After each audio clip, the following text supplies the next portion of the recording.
دخلنا صالة طويلة كبيرة واسعة. دخلت أنا، رفعت عيني هيك، نعم لك هذا صدام حسين.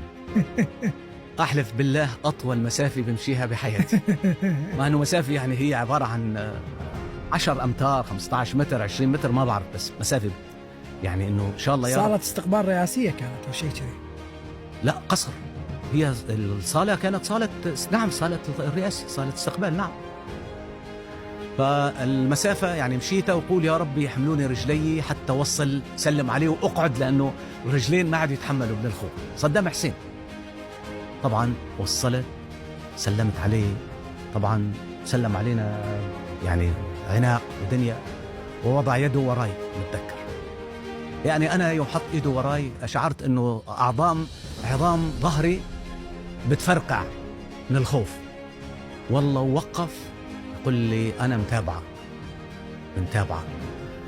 وأنت يعني ما تقصر بها الحكام العرب وبها الأنظمة العربية. فالحرف الواحد قال لي اخبطن.